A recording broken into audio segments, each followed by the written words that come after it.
Hi, and welcome back to Transit Talk, where we explore the astrological energies of the week to help you navigate your journey with confidence and insight.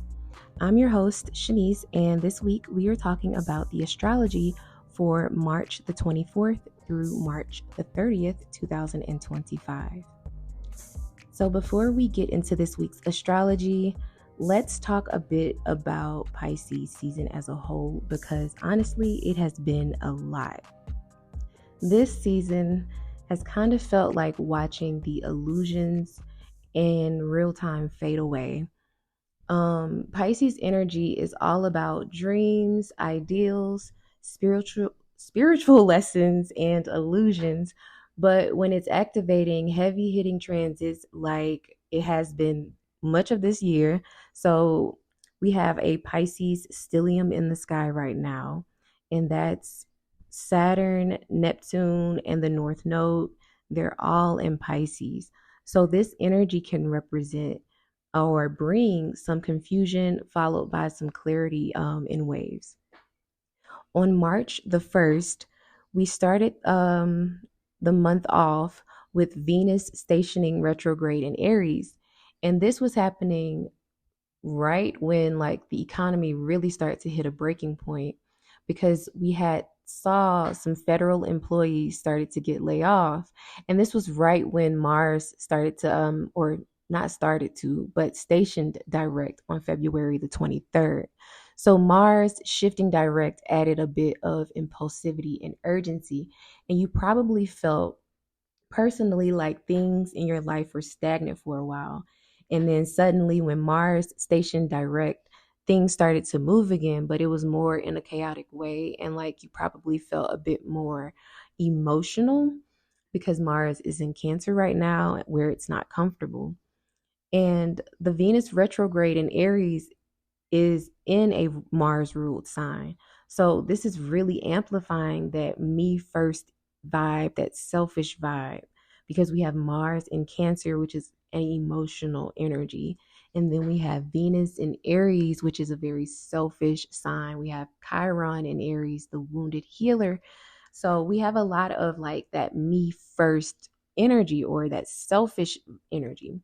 And it's also showing up in our leadership decisions with Trump. He started to fund cuts that are pushing our country into a recession if you're from the US and you're listening to this. So we're in a season of self interest clashing with public welfare, in my opinion, which is very much Aries, Pisces themed.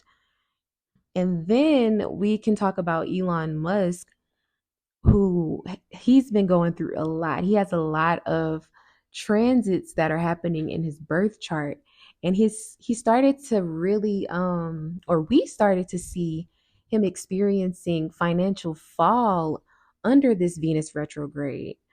And it started with the new moon in Pisces, which was on February the 27th. So this new moon in Pisces was falling in Elon's ninth house, and it was forming a square to Jupiter in Gemini. So that was for everyone, that was for the collective. That is the transit, or that was the aspect that the new moon was forming on February the 27th. So Pisces energy squaring Jupiter in Gemini. Jupiter is ruled by Gemini, but it's not comfortable there. And this new moon was opposing Elon's natal moon, and it was also forming a quincunx to his natal Uranus. So these aspects basically mean that his philosophical, international, and tech-based ventures are starting to unravel, in so many words. The ninth house rules belief systems, legalities, international ties, and publishing. So basically, the astrology is hinting at legal and ethical issues tied to foreign allies in Elon's chart. So Elon's connection to Russia, his connection to Trump, it's starting to backfire with that 12th house energy. He has Jupiter in Gemini there. And then there's reports circulating about him filing bankruptcy potentially, and him also losing a lot of stocks within Tesla. So it'll be really interesting to see once Jupiter moves out of his 12th house, how it'll manifest in his first house, because Jupiter is comfortable in Cancer, but that doesn't mean that it will favor Elon. That just means that Jupiter is able to express itself comfortably. And that could be for the collective and balancing out this energy that we're seeing within the collective. So Trump, who is a Leo rising, he's also going through a lot of challenging transits. That same new moon landed in his eighth house, and the eighth house governs money from other people, debts, power struggles, and secrets. So this new moon again was squaring Jupiter. That's just the aspect that it was forming collectively or within that chart. But in his natal chart, the new moon was forming a trine or activating his Mercury, his Pluto, and Mercury is in Cancer in the 12th house, and his natal Pluto is in Leo in the first house. So this new moon was showing us that his private power moves are starting to catch up with him. That's that 12th house energy. And the public, which is also Mercury in the 12th house in his natal chart, is starting to see through his act. Even his MAGA supporters are starting to regret supporting him.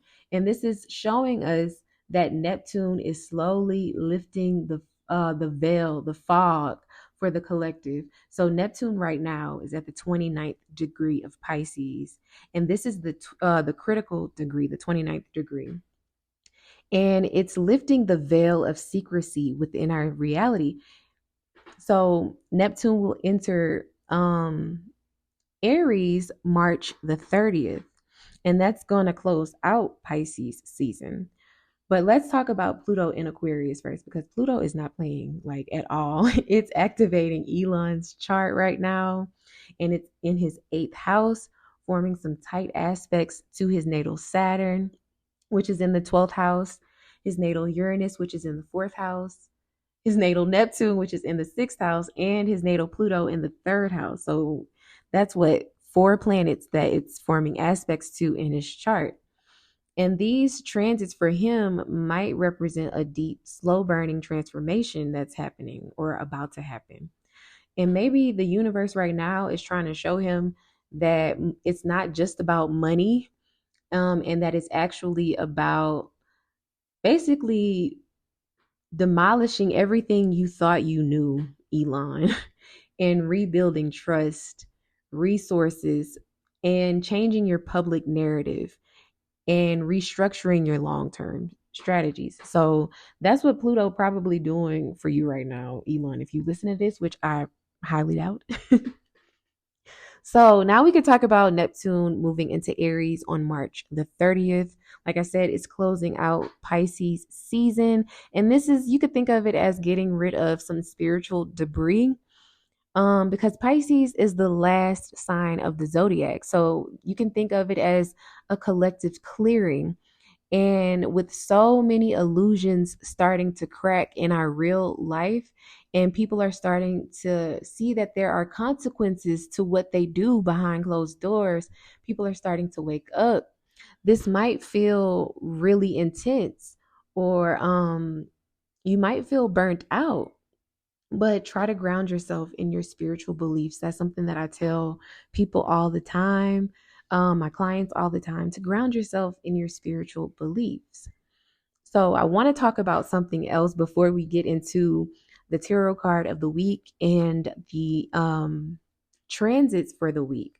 I want to talk about another topic or situation that had happened during the new moon in Pisces. This was the tragic passing of Caleb Wilson, who was a student at Southern University, and he passed away due to a hazing incident. Now, this all happened under the influence of the new moon in Pisces. And it also happened while the North Node was forming a conjunction to Neptune in Pisces. So this was very spiritual and but also elusive energy. So this is, to me, this is an indication that we're being spiritually confronted by a higher power when it comes to illusions around community and sacrifice. This energy isn't just warning us to talk about what goes on in college hazing. I feel like it's deeper than that. Like, this is a deep psychological, emotional conditioning that we need to restructure and we need to reevaluate in our lives.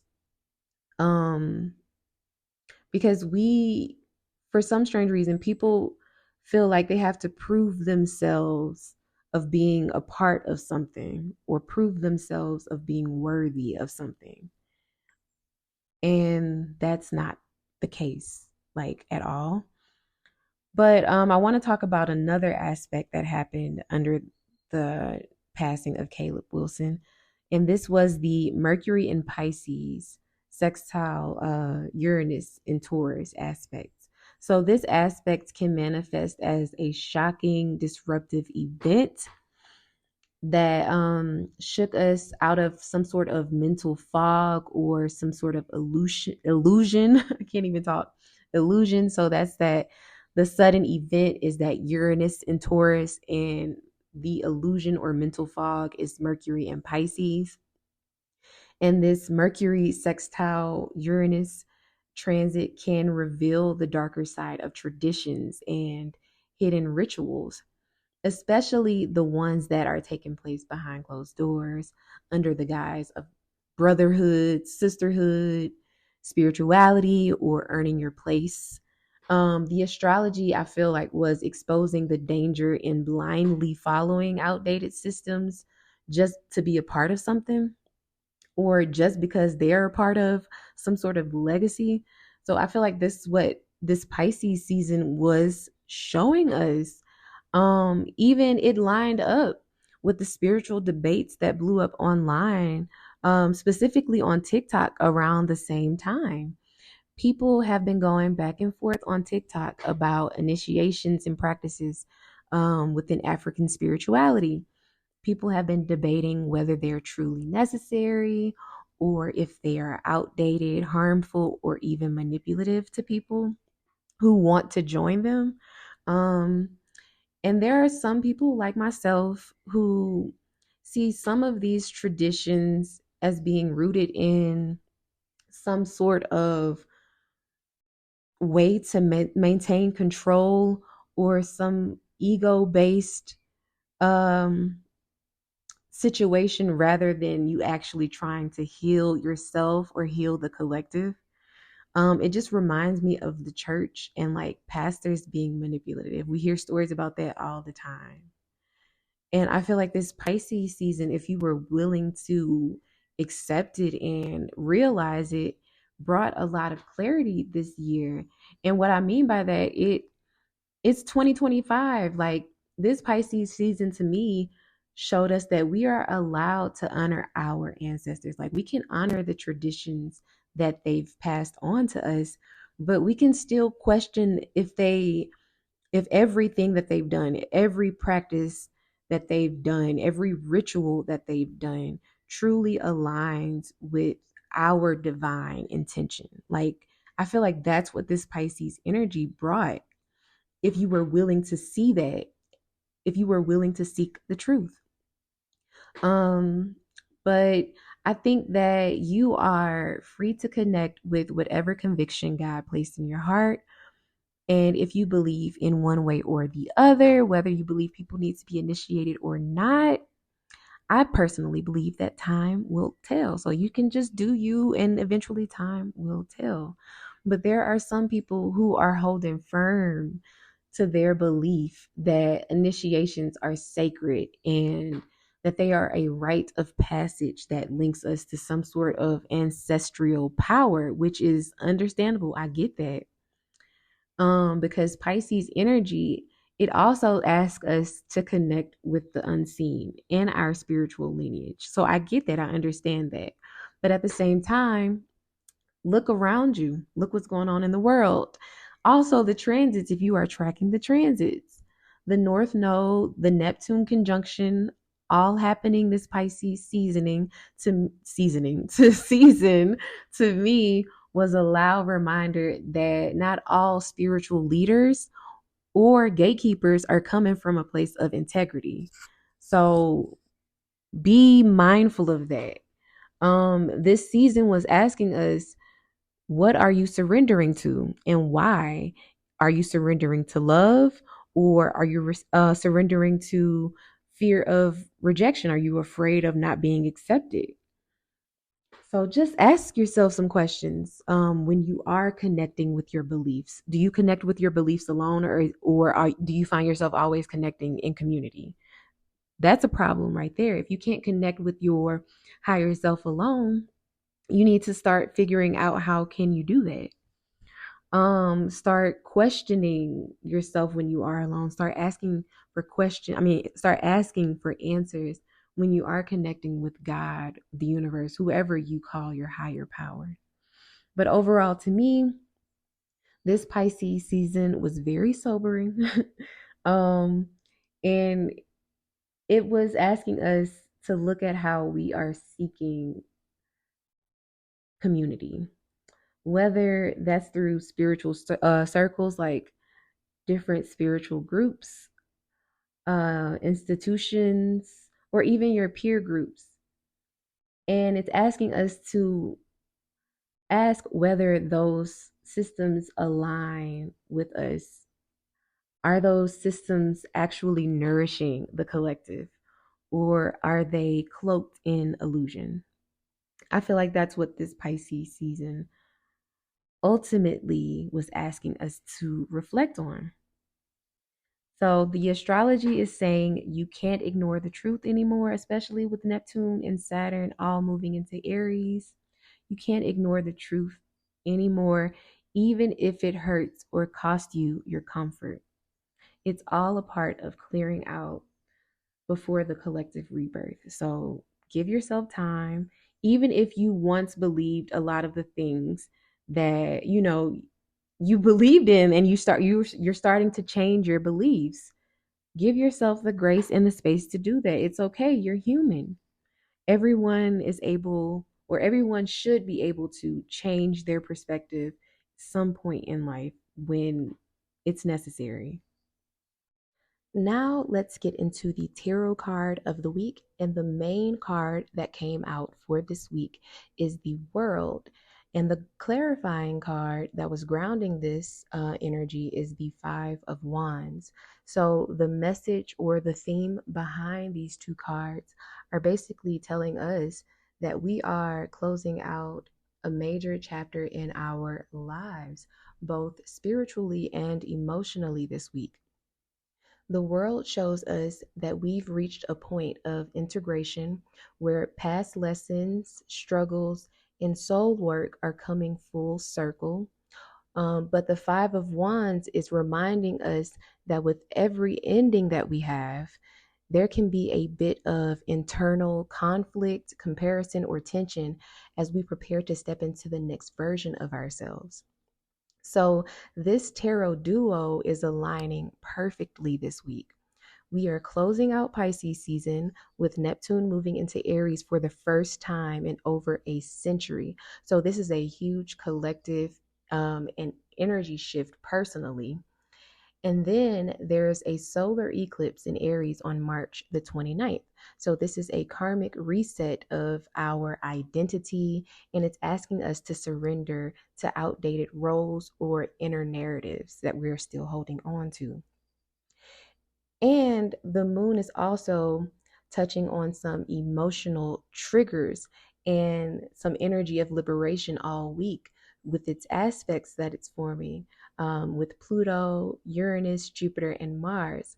So the tension might feel really, really tight this week, but it's not a setback. It's actually activating you and helping you step into a new stage or a new timeline within your life. So, a question that you can ask yourself all week is, how is my inner world shifting as I prepare to level up? And what internal resistance do I need to acknowledge without letting it stop me? Now let's get into the daily transit breakdown. But before we do that, I'm going to give you a energy overview for the week. So we are in a new moon phase, or we're headed into a new moon phase at the beginning of this week. So you might not feel really called to start anything new. You might actually feel tired. Um, but this week has a strong theme of completion, karmic realignment, and some inner identity shifts. So this energy might feel like you're standing at the edge of a cliff and you had already left everything behind, and you're just like standing at the edge of a cliff, just watching everything and waiting for, whatever it is you're calling in to come into your life. I don't know if that was a good analogy. I tried.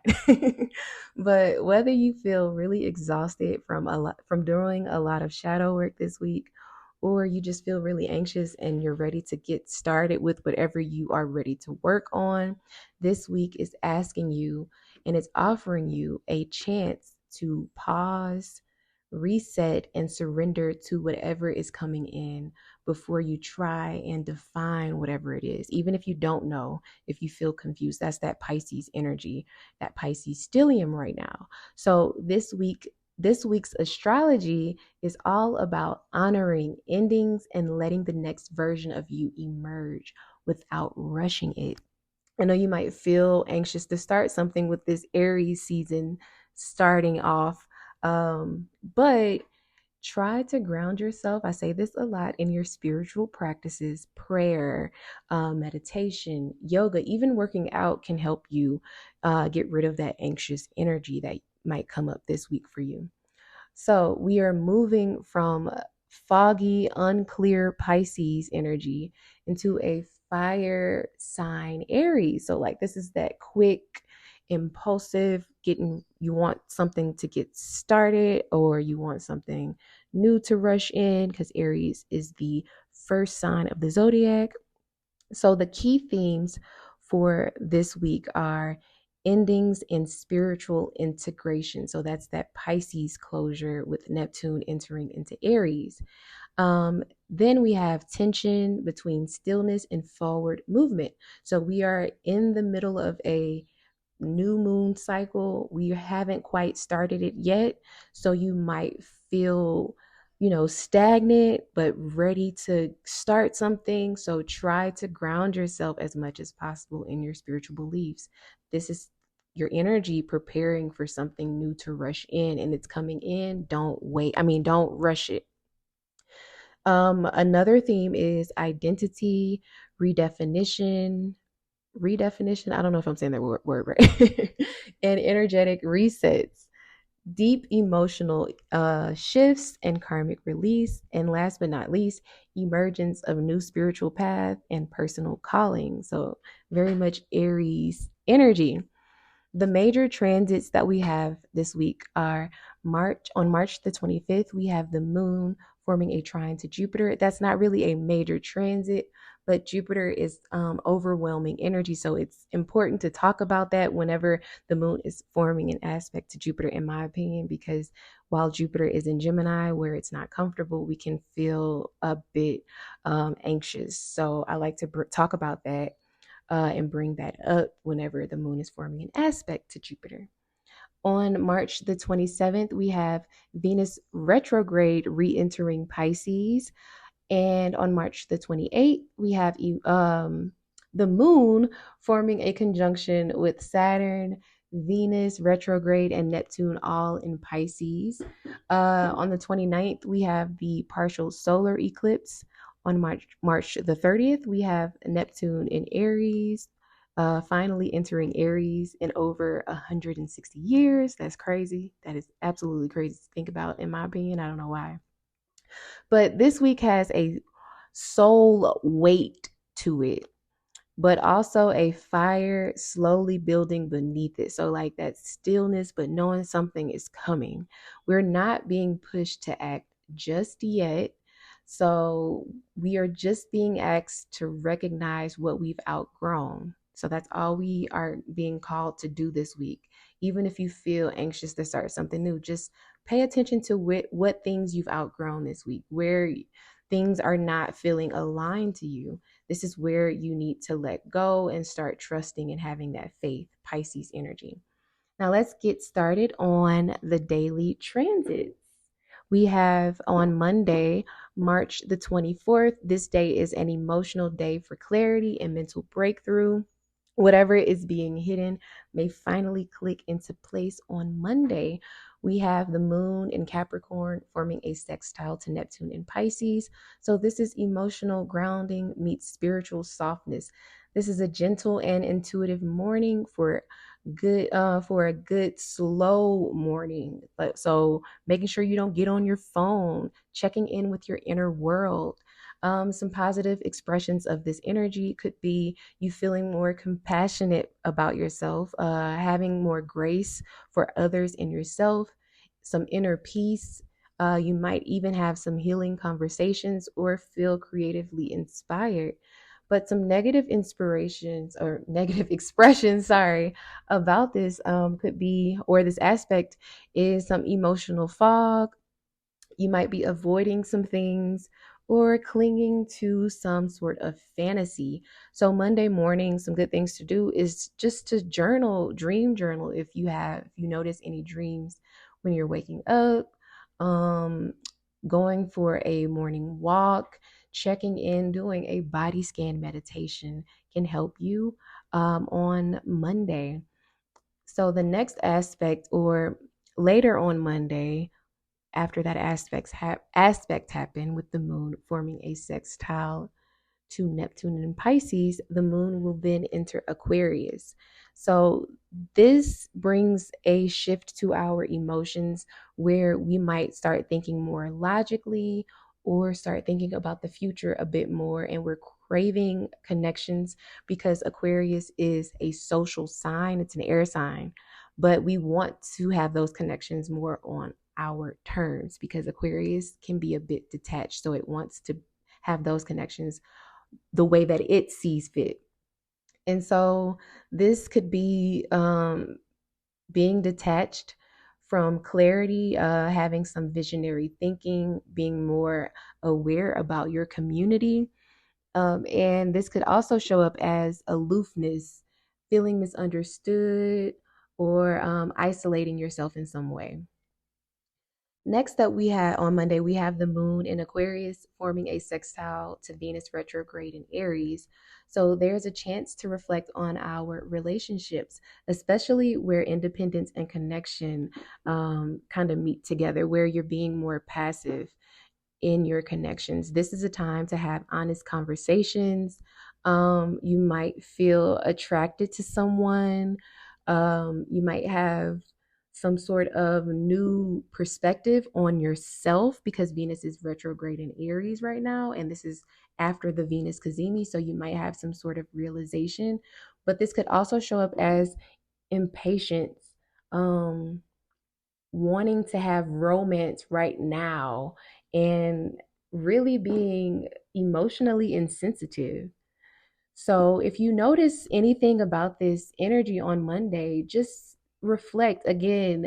The energy this week is asking us to review on things that we've outgrown, things that we don't need to hold on to anymore. So if you notice that you are starting to get anxious about things not coming in, such as money or relationships or anything that you're waiting for to come in, try to ground yourself in what you have and try to express some gratitude for what you do have, because the things that you are calling in are coming in, but they aren't coming in on your time. That's that Venus and Aries energy.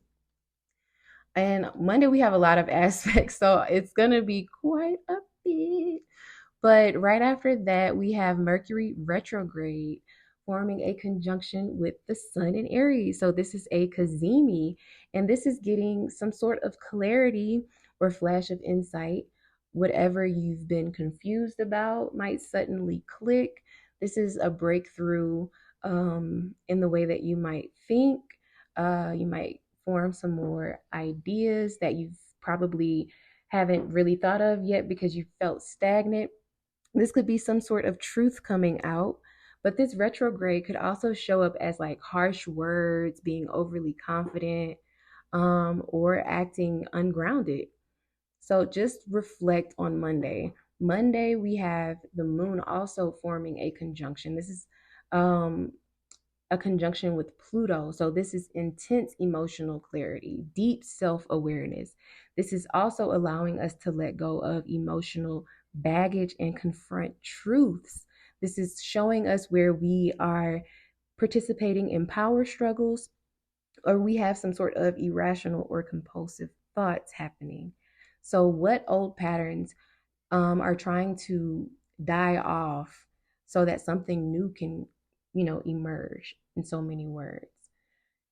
Last but not least, on Monday, the moon in Aquarius will form a sextile to Mercury retrograde in Aries. So, this is the mind and heart coming together.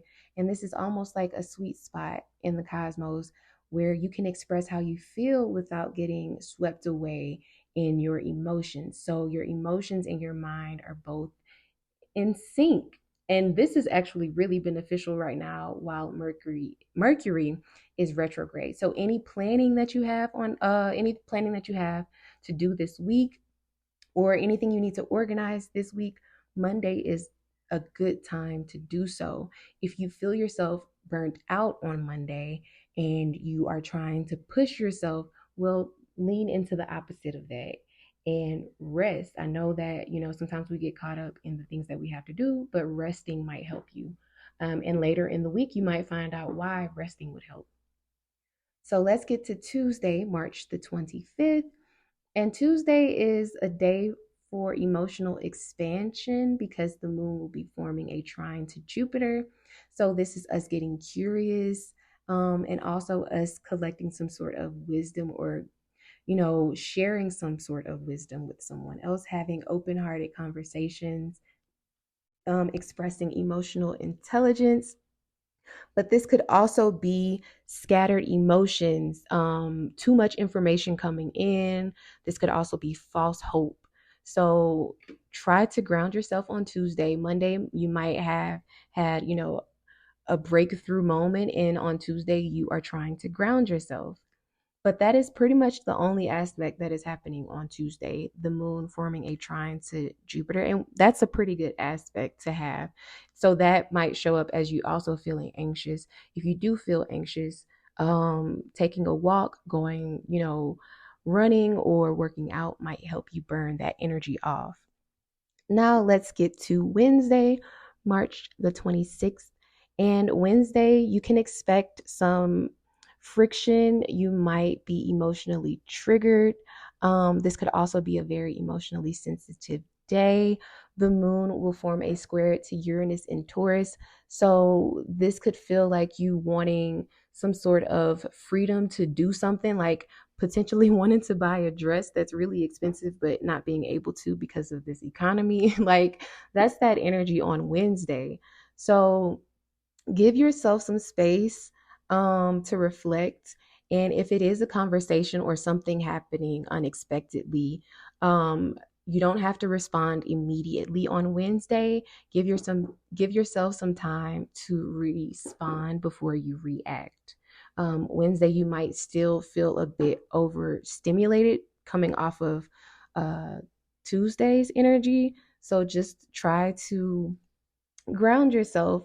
By the afternoon, the moon will move into Pisces, and this could, cause you to be a bit more sensitive. So slow down and let your emotions speak through silence or art.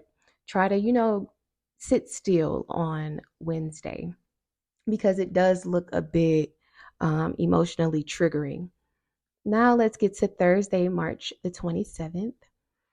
And it looks like we might have some sort of emotional trigger carry over on Thursday, where you might have an ex reach out to you. Venus will be re-entering Pisces. Venus retrograde can like blur the lines of like love, money, and self-worth. You might not feel yourself as valuable, and that's also not true. We do have Venus and Mercury both retrograde right now. So this is asking you to reflect on what do you find yourself, or what am I trying to say? What do you see yourself valuable in, or how do you value yourself?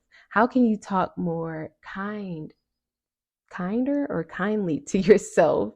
Um, I hope you're understanding what I'm trying to say, but just be kind to yourself overall this week, especially on Thursday. You might be reflecting on some past relationships, or some situations that may feel resolved.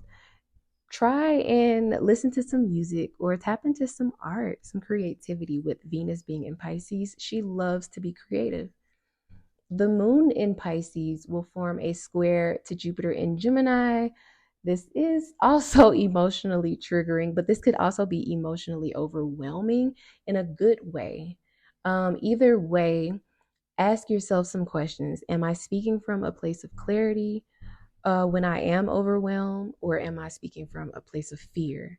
Where do I need to ground my hope and dreams?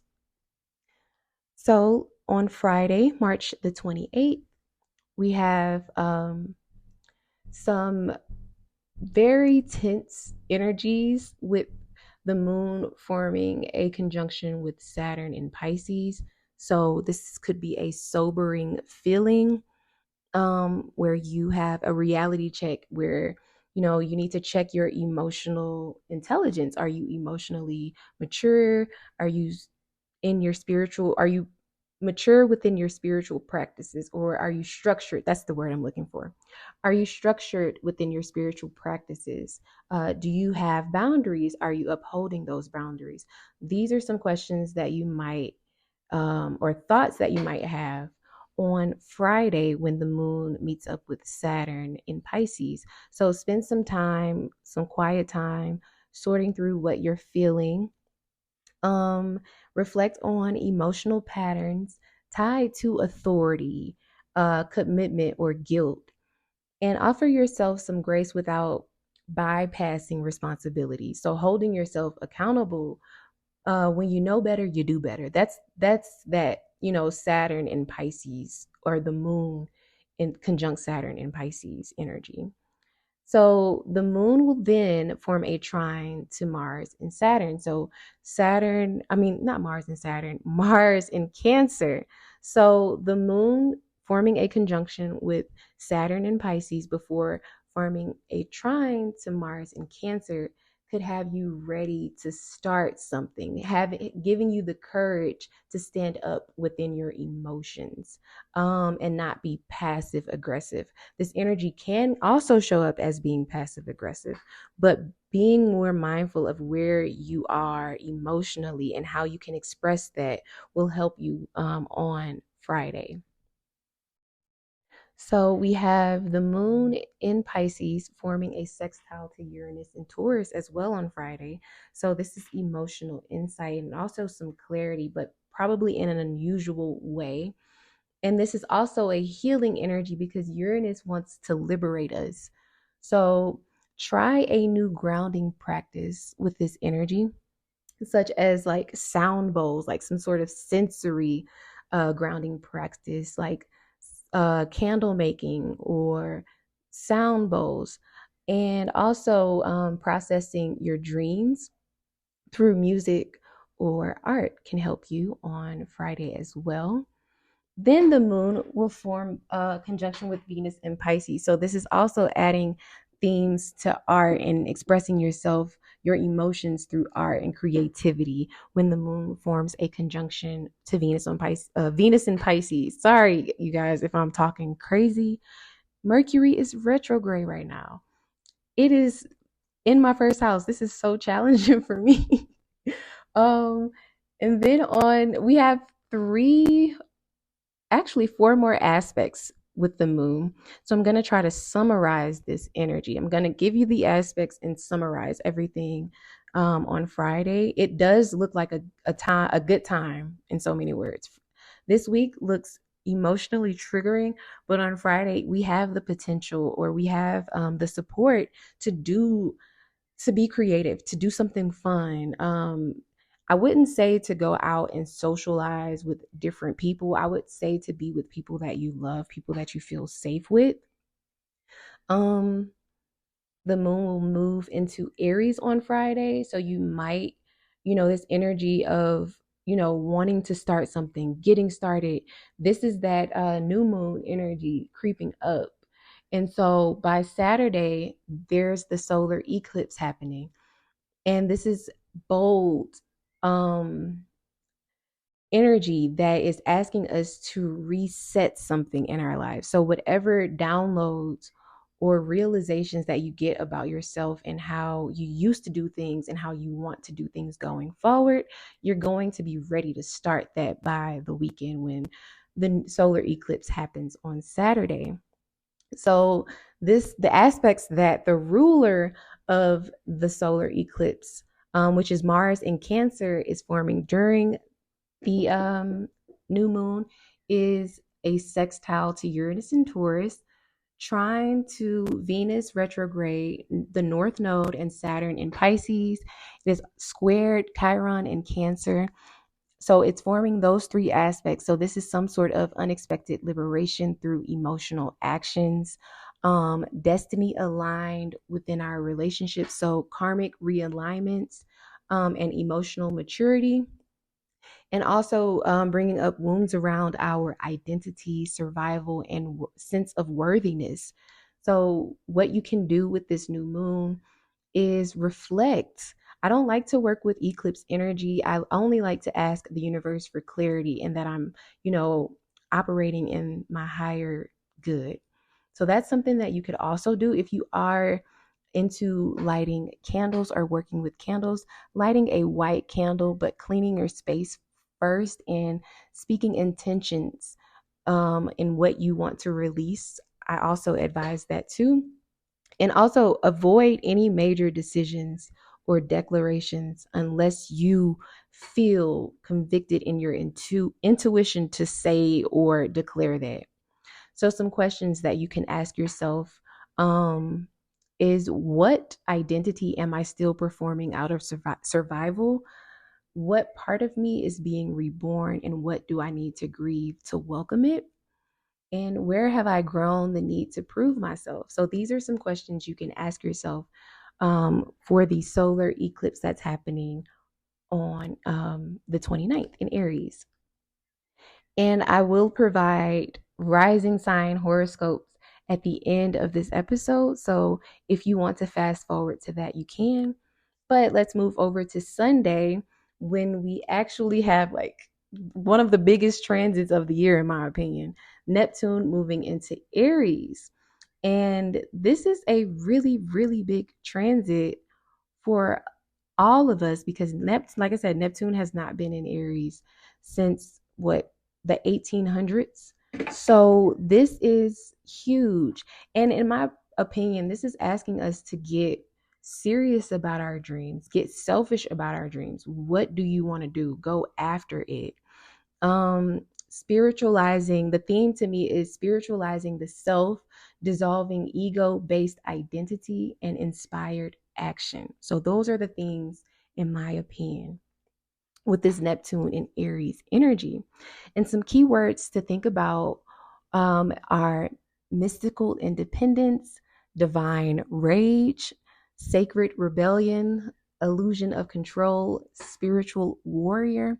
And the shadow side of Neptune and Aries is spiritual ego, performative leadership, escapism masked as confidence. So we are starting to see some of this, the shadow side, come out now. And also the lighter side, people having divine rage. And a lot of people I've been seeing saying, with this economy, I might as well quit my job. That is that Neptune and Aries energy. That's, of course, follow your dreams. Like, do what you need to do what you want to do. This is your life. So that's happening on Sunday, which I'm really excited about. We have this energy coming in, which is absolutely amazing in this lifetime. Not only that, but the moon will be in Aries. But it's going to be forming a square to Mars in Cancer. So this might feel really uncomfortable to a lot of us. And we might feel angry. might feel burnt out. On Sunday, we might see a lot of arguments, especially on TikTok or social media. It's interesting to see what manifests um, Sunday with this solar eclipse energy. It'll be interesting to see what actually comes out, like what stories hit the headlines. But we have the moon in Aries squaring Mars in Cancer on Sunday. So we might wake up feeling some sort of courage to confront our emotions. We might feel some sort of emotional impulsiveness. So, like I said, we might see a lot of arguments on Sunday or something. But this is asking us to not force anything. What is making us angry? What's beneath that anger? Am I fighting to be right, or am I fighting to be heard? Some questions I ask myself personally. But the moon will enter Taurus later on Sunday, and this is stabilizing our emotions. So we might slow down. We might wake up Sunday feeling, emotionally irritated or agitated from Saturday, but we'll eventually start to slow down on Sunday afternoon, and the moon will form a square to Pluto in Aquarius. So something deep may surface. This is something subconsciously hidden that we might not know about. This is asking us to continue to work on the shadows of ourselves, like our inner shadows. And this is a good time to do some breath work when the moon in Taurus forms a square to Pluto, because this Plutonian energy is energy that you're not really aware about until it reveals itself. So it can bring up some anxiety. So now we're going to get into the personal transits corner. And I'm going to talk about how the astrology is hitting me currently. So, right now, the houses that are being activated in my chart are the 12th, 10th, 1st, and 8th house. And this has been one of the most, honestly, spiritually intense weeks for me, like this Pisces season, that I've had in a long time, because I am coming up to the day that my dad passed away a year ago. So his 1 year death anniversary.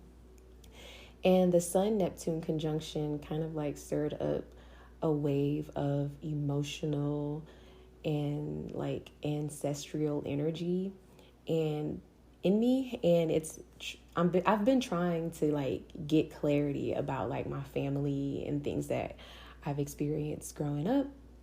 And I had a very intense and painful conversation with my mom this week that has kind of like been a long time coming, but I finally was able to like voice my truth without being passive or making her feel comfortable. And I feel like I was able to stand up for my inner child, the wounds that pretty much shaped my adulthood and like the relationships that I have, such as like my abandonment wound. I have a natal aspect, the Sun conjunct Chiron in Cancer in the 4th house. So that energy of abandonment and not really feeling like I belong to any family or anyone. And I have Saturn in the 11th house, so that adds another layer to it. And then it was like the trauma and the survival that I had to, basically endure and, step into that survival mode. And it cracked something open in me. I'm surprised I didn't cry, honestly. But since this conversation, I felt like my grandmother's energy has returned in my life. Like after my dad passed away, I felt like she left. And she gave me some space because I asked her to. That's another conversation. I'm not going to get into that. But I felt her energy show up again this week. Very strong and protective, like always. And it's like she's guiding me as I take, this matriarchal era in my life, like take on this image of the matriarch for my own life and creating my own family one day. So this has like just been really difficult for me. And it's like me reclaiming my voice, not as a victim, but as someone who is reshaping what motherhood, legacy, and protection looks like moving forward, going in my life. And as far as like the career aspect of this, the 10th house energy, this Venus retrograde has been talking positively to my moon. So it's like a little subtle shift that I've noticed, and I've been having a lot more people booking readings and engaging and resonating with my story, and that's how that has been showing up for me. I posted a story about me being a psychic and a medium, and me fully owning that and not hiding that about me anymore. And even strangers are starting to like mirror back certain things that I've shifted within myself. So I've been very grateful that I've been able to offer support to my clients. And not only that, but people affirming me as well. So that's how these energies have been showing up in my life. It feels like I'm transmuting this grief that I've been feeling since my dad passed away and turning that into some form of personal power to honor him, and also me releasing the desire for validation from people who cannot give it back to me. So like walking away completely from people who cannot pour into me the same way that I pour into them. And I'm also stepping into like some form of divine feminine energy and how that looks for me, like figuring out how that looks for me and shaping that and stepping into authority and spiritual leadership within my own life. Recognizing that my path isn't meant to look like everybody else's as well. Like I am my own person. And I've also been feeling lonely with this 12th house energy, but I feel lonely, but I'm not lost. Like I feel like there's something bubbling, like I've been talking about with this energy of the week. Like there is something that is realigning me to my purpose and who I am and what I'm meant to do. So that's pretty much what's been going on in my chart. Let me know how this energy has shown up for you, what you've been noticing within your birth chart. Leave that in the comments below. But now we can get into the listeners' questions and answers part of the show, where I answer some questions about your birth chart. Once you fill out a Google form, that form will be linked to wherever you listen to this podcast. So wherever you get access, gain access to this episode, you can access a Google form that will be linked in the description of this episode. And I will ask you your birth time and your chart information, and you can ask me a question and I will give you an answer based on your birth chart. So our first question is from a listener, and I'm not going to give any names, even though I know that you guys submitted anonymous names, but this is just the first question. I'm not going to give any names. I'm going to give you your chart details, but that's about it. We want to remain anonymous. So the listener's question is, how will how will my love life be introduced? Pause. Let me reread this. How will my love life be introduced into my life again? I think I'm reading that wrong, but how will love be reintroduced into their life is what they're asking. And their chart details pertaining to this question that I feel are important. So you are a Cancer rising with Venus and Virgo in the 3rd house, and it's forming an opposition with your natal Uranus retrograde in Pisces, and Pisces is in your 9th house. And your descendant, since you are a Cancer rising, your descendant sits in Capricorn, and your descendant is forming a sextile to Jupiter in Scorpio. So your Jupiter placement is in your 5th house of Scorpio. You have a moon in Aries that sits in your 10th house, and it's forming a square to your ascendant and descendant. And your Jupiter in Scorpio is forming a trine to your ascendant. So let's break this down with an answer. Like, let me see if I can give you an answer. Your love life is basically re-entering through your body, mind, and spirit. Once those are all aligned, I know that sounds cliche, but stay with me, okay? this isn't just about romance for you, okay? Like, this lifetime is not just about romance, or this time period isn't just about romance. It's about a total reset around how you communicate, how you show up, and what you are attracting. So what's unfolding is meant to realign you with your partnership, whatever that is you want. And it's reflecting your inner growth right now. Whatever you've been cultivating privately is starting to reflect your outer world. And sometimes that can show up as like painful lessons right now. But it's only trying to shape you to build confidence within yourself, love yourself, so that you can be a magnet to attract your divine partner. So this next chapter of your life will be introduced through almost like a fate type of meeting situation. Think aligned conversations, or like more professional spaces or spiritual places, or educational environments like the schools. I don't know if you're in school or not, where you'll be sharing your voice or learning something new. So you might meet someone in those environments. But the new moon in Virgo happening in August is going to activate your natal Venus, your Juno placement. Those are in your third house. And this is going to be a turning point in your love life. So this is offering you to set some fresh intentions around love, connection, or self-worth that might come up for you.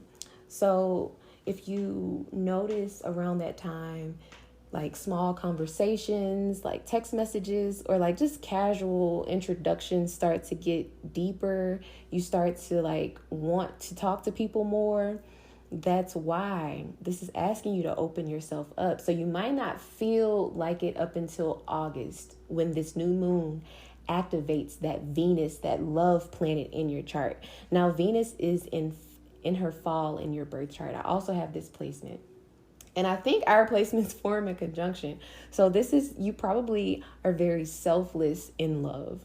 And this is asking you to put that back in yourself. You know, you want to give and give and give to a detriment, but put that back into yourself. Saturn in Pisces opposed your Venus. So you probably either went through a breakup, or you've probably been feeling really lonely, like you're not attracting anyone. And this is just trying to get you to focus on what you truly want in a partner. I know we hear this all the time, but if you're noticing that you aren't desiring anyone right now, this is just asking you to, you know, if you meet someone in between now and August, if that doesn't work out, what was it about that person you didn't like? Now you know, going forward, you don't want to attract that, and it's easier to date. I hope what I'm saying is making sense. But you might notice in August that you are more open to having deeper conversations, and you might meet someone who mentally stimulates you. So this energy that's coming in August wants you to fall in love mentally and naturally. Don't try to control it. That Scorpio energy, Jupiter in Scorpio, you're going to try to control how your partner comes in. Try to let that come in naturally. You have Venus in Virgo. It's an earth sign. Let it flow to you naturally. But the lunar eclipse in Pisces on September the 7th is also major for you, because it's going to form a conjunction to your natal Uranus and North Node in the 9th house. And it's going to be talking to your Jupiter placement, which represents your husband, by the way. So this suggests that a fated reintroduction to romance is happening. So potentially some sort of expansion through travel, your spiritual circles. You might be writing something, you might be asking for help with writing, and you might meet someone in the process. But you are attracted to people who can get you mentally stimulated. So pay attention to that this fall or late summer. But you're going to start attracting people who reflect your higher purpose and mirror the emotional maturity that you've been working on. But first, you have to shed those old dynamics that you keep playing small, like where you're selling yourself short. So my advice is to let love come through unexpected introductions, spiritual communities, and mutual learning environments. Clean up how you talk to yourself about love. So talk more kinder to yourself. Have more grace with yourself. The more grounded and compassionate you are in your inner voice, this is going to help you recognize the real thing when it comes, the real love, your husband when it comes. Use the new moon in August to journal or affirm what kind of love you're willing to receive. Don't settle. With Venus and Virgo, you might have the tendency to settle. You do not have to settle. And during the September eclipse, protect your energy. This is a turning point in how love finds you, but it may require you to surrender to your old expectations and timelines. So you might be in a relationship that's not fulfilling in September, and you might get signs that you need to let that person go. It's time for you to let that go. Or if you find yourself, most of the year being reserved and wanting to open up in September, do that. Open yourself up. Okay, so let's get to, before we get into the next question, I wanted to add this too. Something might click mentally first before it starts to grow romantically. So you might mentally click with a person before you romantically develop feelings for them.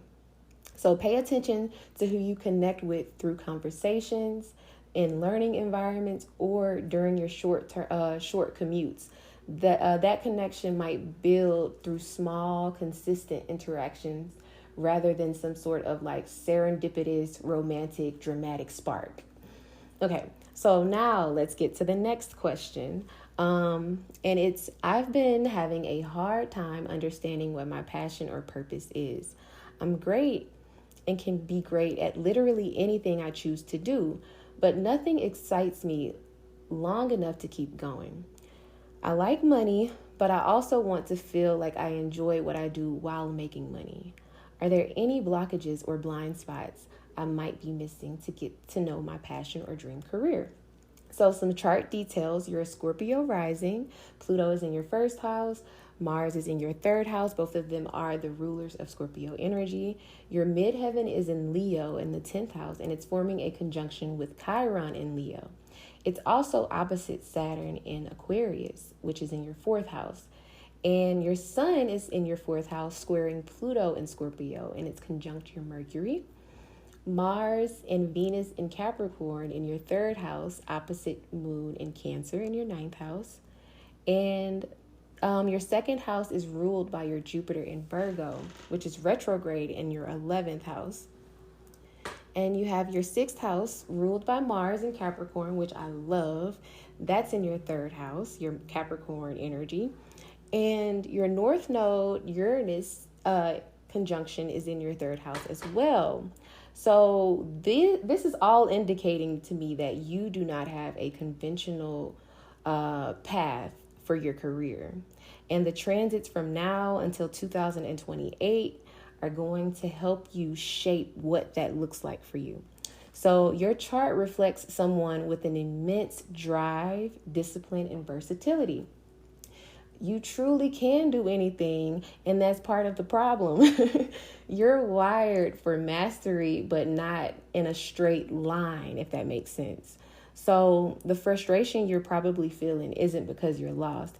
It's because your chart isn't here for conventional career paths, like I said. So you're meant to blend your deep emotional authenticity, that's that Scorpio energy with your moon in Cancer, with your intellectual structure, so your Mars, Venus, Uranus in Capricorn, and your visionary truth-telling, so that's your Sun, Mercury, in Aquarius. So this is your truth, okay? So I don't know if you resonate with this or not, but here's your truth. Your truth is you're still trying to choose a career instead of allowing your soul purpose to unfold through lived experience. I'm going to say that again. You're trying to choose a career instead of allowing your soul purpose to unfold through lived experience. Your chart's pressure to figure it out is actually the very blockage that is slowing you down. Your midheaven in Leo conjunct Chiron shows a wound of visibility and purpose. You crave significance, but it might feel unsafe or too vulnerable to fully claim a path that makes you feel seen. And that Mars Venus conjunction in Capricorn makes you hyper capable and great at executing things, but it squares your moon in Cancer, your emotional fulfillment. So you often build things you're not emotionally connected to. I hope this is clicking for you. This is a cycle of burnout. So you're always running into burnout or moving on too quickly. It's not failure, it's feedback. It's letting you know, like, this is a cycle, so you need to approach it differently. So my advice would be to stop chasing that one job. You can be multi-dimensional, multi-talented. Start thinking in terms of themes and mediums. You're here to create a body of work, not one title. Your purpose is deeply tied to your third house with writing, teaching, sharing stories, and mentoring, and your ninth house, which is higher wisdom, belief system, emotional worldview, and your moon sits there. So you're a communicator and a translator of emotional wisdom. The North Node in your third house conjunct Uranus means you're here to disrupt how people think and speak. You bring structure to chaos, especially when you're working independently or using unconventional tools like astrology. You thrive in roles you're sharing your wisdom in, or you're creating some sort of framework or building something long term that others can learn from, but only if you feel emotionally safe doing it. So you might have a fear of success. And this is asking you to step out of that fear, especially with your midheaven forming a conjunction to Leo, to your Chiron and Leo in the 10th house. You are a healer, and you are here to heal how you are perceived and how you create your own career path, and that will look uncomfortable, or that will feel uncomfortable to you because it looks unconventional or unusual to people around you. But that's not their story. This is your life. This is your story. You are writing your book, and you are in control of how you define your career path. So mastering what you feel emotionally connected to, or figuring that out first and mastering that, will help you understand your career path. And it's not something that you might be in for 30 years. So don't think of it that way. You have that Aquarius energy, that innovative energy. You're always innovating and changing something to make it better, in so many words. So your dream career isn't a fixated title. It's a moving platform. You're here to merge your heart, your mind, and your structure into something only you can build. But you got to give yourself the room to try things out without labeling them first as failures, when that spark or that creative drive fades away. The truth is, you're not broken or unfocused. You're just evolving faster than the systems around you, and they can't keep up with you. So let your work grow with you and not define you. I really hope that this helped and this made sense to both of you. And that is all for the listeners' part of this section, the Q&A. So thank you guys so much for your honesty and vulnerability with these questions. And if this reading resonated with you, whether you're the one who asked or someone who is listening in, I hope that it gives you permission to release the pressure of having it all figured out right now. Especially with us being in Aries season, the sun is exalted. We feel like we gotta know everything right now, and we don't.